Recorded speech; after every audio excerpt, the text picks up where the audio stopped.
फिर से बीएड के अभ्यर्थी यहाँ पहुँचे हुए हैं, क्या कुछ कारण सर सबको पता है, लेकिन इनको आश्वासन सिर्फ दिया जा रहा है। आश्वासन नहीं, अब मामला सुप्रीम कोर्ट में है, जो भी निर्णय करेगा वो सुप्रीम कोर्ट करेगा। सर इनका कहना है कि सरकार इनके लिए फैसला नहीं सुना पा रही है। हमारे साथ जो अन्याय हो रहा है उसको ले ला पाए, मदद कीजिए सर। न्याय हो ही।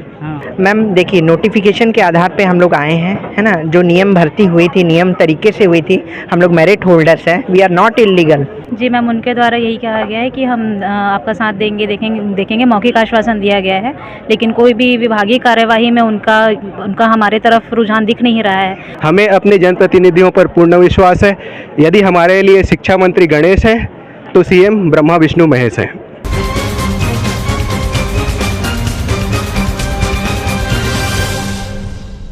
छत्तीसगढ़ के उच्च शिक्षा मंत्री बृजमोहन अग्रवाल ने कह दिया है कि मामला सुप्रीम कोर्ट में है। आप मेरे पीछे देखेंगे कि कितनी बड़ी संख्या में आज एक बार फिर से बीएड के सभी अभ्यर्थी जो सहायक शिक्षक के रूप में कार्यरत है यहाँ पहुँचे हुए हैं अपनी नौकरी बचाने की आस लिए। लेकिन किस प्रकार से इनकी नौकरी बच पाती है या नहीं तो आने वाला समय बताएगा, क्योंकि लगातार जो डीएड के अभ्यर्थी हैं, जो बीएड के अभ्यर्थी लगातार कहीं डीपीआई तो कहीं बृजमोहन अग्रवाल के बंगले के चक्कर काट रहे हैं, लेकिन अभी तक दोनों ही अभ्यर्थियों को किसी प्रकार का कोई आश्वासन नहीं मिल पा रहा है। सीधे इनसे बातचीत करते हैं, जानते हैं क्या कुछ कहेंगे इस बारे में। आज एक बार फिर से आप लोग यहाँ पहुँचे। यस मैम, हम लोग आए थे, हम लोग यही सरकार से गुहार लगाने के लिए आए थे कि सुप्रीम कोर्ट में हमारा पक्ष रखे, है ना। हम लोग सुप्रीम कोर्ट तो गए हैं, सरकार अगर रखेगी तो मजबूती मिलेगी हम लोग की नौकरी ना छीना जाए, हम लोग यही चाहते हैं। क्या सुप्रीम हाई कोर्ट ने डायरेक्ट आप लोग की नौकरी को अवैध बताया है, अवैध कब्जा बताया है, इसके बारे में क्या कहें? मैम देखिए, नोटिफिकेशन के आधार पे हम लोग आए हैं, है ना। जो नियम भर्ती हुई थी नियम तरीके से हुई थी, हम लोग मेरिट होल्डर्स हैं, वी आर नॉट इलीगल, है ना। सरकार चाहती है, सरकार हमारे पक्ष में रखे, हम लोग यही चाहते हैं। नोटिफिकेशन जब आया था तो डीएड अभ्यर्थियों का कहना है कि नोटिफिकेशन में सीधा लिखा गया था कि अगर हाई कोर्ट कुछ फैसला आने वाले समय में लेती है तो उसके हिसाब से कार्य किया जाएगा। मैम ऐसा नोटिफिकेशन में कुछ नहीं लिखा हुआ था मैम। जब हम लोग को ज्वाइनिंग लेटर मिला तब उसमें लिखा हुआ था, हमारा कोई भी चैलेंज नहीं था, है ना। तो मैम नोटिफिकेशन में तो ये लिखा ही नहीं हुआ था। लेकिन जब आपने अभी बताया कि ज्वाइनिंग भर्ती में जो था उसमें लिखा गया था तो उसके आधार पर कार्य किया जा रहा है। नहीं मैम, एक्चुअली क्या हुआ मैम, ये 11 अगस्त के बाद उन्होंने केस लगाया डीएड वालों ने, तो हम लोग तो उस समय तो हम लोग का मेरिट लिस्ट आ चुका था, सब चीज़ हो चुका था, सिर्फ ज्वाइनिंग बचा था। हम लोग ने तो नोटिफिकेशन के आधार पे फॉर्म भरा था, हमने पूरा तैयारी की, मेरिट में लेके आए, तो हमारी क्या गलती है मैम। जिस हिसाब से हाई कोर्ट आप लोग की भर्ती को अवैध बता रहा है, कहाँ तक? मैडम इसमें अवैध वाली बात नहीं है, क्योंकि हम लोगों ने हर चीज़ फॉलो किया। नोटिफिकेशन आया था उसमें साफ साफ लिखा था कि बीएड अभ्यर्थी उसमें शामिल हो सकते हैं। हमने आखिरी तक उसमें हर चीज़ को फॉलो किया, ऐसा नहीं कि हमने अवैध तरीके से कहीं घुसा। तो अवैध वाली बात तो आनी नहीं चाहिए, सीधी सी बात। अब दिक्कत क्या हो गया मैडम, 11 अगस्त को जब डिसीजन आ गया सुप्रीम कोर्ट का, उसके बेस पे डीएड अभ्यर्थियों ने केस कर दिया, उसके कारण हमारे ज्वाइनिंग लेटर पे आया ये सवाल की केस वेस वगैरह। पहले हमारे नोटिफिकेशन में कहीं भी कोई केस का जिक्र नहीं था, ना वहाँ पे कहीं लिखा गया था कि बीएड शामिल नहीं हो सकता। तो अवैध वाली बात तो आनी ही नहीं चाहिए, सीधी सी बात है। अब हम लोग केस तो डाले हैं मैडम सुप्रीम कोर्ट में, बट हम चाहते हैं कि सरकार हमारे साथ चले। सरकार जाता है तो इम्पैक्ट बहुत पड़ता है, और सरकार जैसे कि बाकी राज्यों में भी देख लीजिए, सरकार गई तो वहाँ पे उनकी सुनी गई। हम भी यही चाहते हैं कि सरकार हमारे साथ जाए और हमारा पक्ष रखे। आज फिर एक बार आप लोग पहुँचे हुए थे, बृजमोहन अग्रवाल के द्वारा क्या कुछ कहा गया? जी मैम, उनके द्वारा यही कहा गया है कि हम आपका साथ देंगे, देखेंगे मौखिक आश्वासन दिया गया है, लेकिन कोई भी विभागीय कार्यवाही में उनका हमारे तरफ रुझान दिख नहीं रहा है। और मैं ये कहना चाहती हूँ कि एक अभ्यर्थी है, मेरे जैसे बहुत सारे लोग होंगे जो जॉब में रहकर तैयारी करते होंगे, ठीक है। तो वो सबसे पहले क्या देखेगा, उस जो वैकेंसी आई हुई है उसका नोटिफिकेशन दिखेगा, ठीक है। उसमें जो सिलेबस दिया हुआ है, कितने पोस्ट आए हैं, क्या क्या योग्यताएं हैं, क्या क्या व्यावसायिक योग्यताएं हैं, वो देखेगा, ठीक है। ना कि इधर उधर न्यूज़ में जाके केस देखेगा कि इस पर कौन सा केस चल रहा है, इसमें कौन से लोगों ने कब केस दायर किया है और कौन सा जजमेंट कब आने वाला है ना। तो हम सब लोगों ने हमने देखा, अपने ज्वाइनिंग लेटर में लिखा हुआ है, तो सबको कहीं ना कहीं मेरे जैसे सबको भरोसा था कि फेवर में आएगा हमारे फैसला। कोई भी इतना हमारे साथ अन्याय नहीं करेगा कि हमको जॉब देने के बाद निकाल दिया जाएगा। तो जो हमारे जो डीएड वाले साथी उनके द्वारा ये कहा जाता है कि इनके ज्वाइनिंग लेटर में वो बात लिखी गई थी, तो हम सबको भरोसा था। और मैं तो जॉब में भी थी, मेरे साथ जो मेरे स्टाफ में भी थे, मेरे आसपास फैमिली वाले सब थे, सब ने कहा कि तू एक बार सरकारी नौकरी ज्वाइन कर रही है, ऐसा बिल्कुल नहीं हुआ कि तुमको लिख के ऐसा निकाल दिया जाएगा।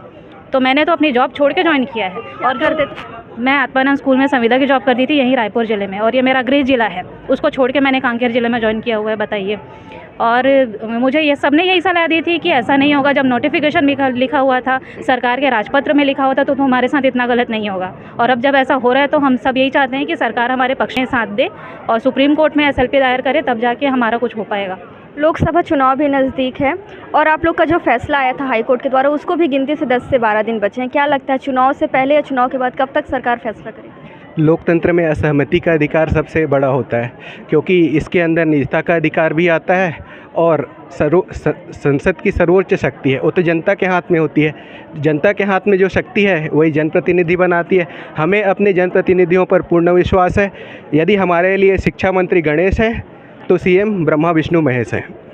मतलब सरकार आपके हित में फैसला कर सकती है, आपका कहना है? पूर्ण विश्वास है, क्योंकि अपनी नियुक्ति के मुख्यमंत्री बनने के 2 महीने के अंदर तुरंत 2000 लोगों को रोजगार प्रदान किया।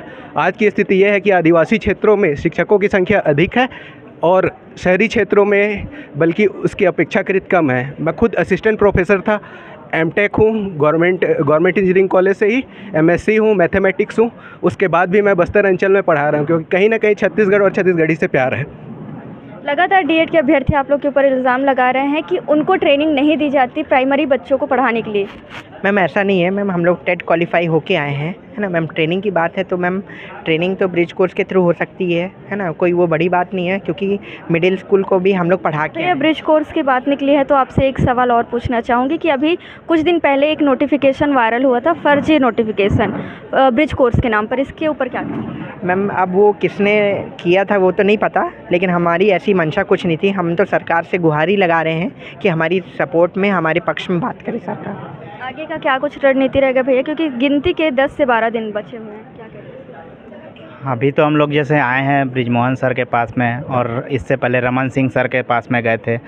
अभी सरकार से ही हमको उम्मीद है, ऑलरेडी ये सुप्रीम कोर्ट में पर्सनल केस दायर हुए हैं कैंडिडेट्स के द्वारा, बट सरकार ने अभी तक उसमें कोई पक्ष रखा नहीं है। जब तक सरकार पक्ष नहीं रखेगा तो हमारा केस तो उतना मजबूत हो नहीं पा रहा है। सरकार से हमको पूरा उम्मीद है कि वो अपना पक्ष रखे ताकि हमारा केस ज़्यादा से ज़्यादा मजबूत हो।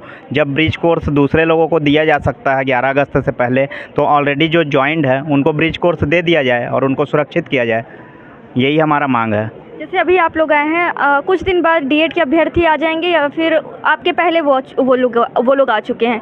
सरकार उनसे डायरेक्ट ये कहती है कि आश्वासन रखिए हम आपके साथ हैं, इसके बारे में आप लोग क्या कहेंगे? देखिए, सरकार ने पहले ही DED और BED दोनों को ही इक्वल वेटेज दिया था और जो योग्य थे वो सेलेक्ट होके आ चुके हैं। जो अयोग्य हैं उन्हीं लोगों ने ये केस दायर किया है। तो जाहिर सी बात है जो योग्य है वही पात्रता टेट और टेट के जो माध्यम से पेपर 1 पेपर 2 क्लियर भी उम्मीद है नौकरी पर? जी बिल्कुल, उम्मीद है हमें सरकार से कि हमारे पक्ष में निर्णय देगी।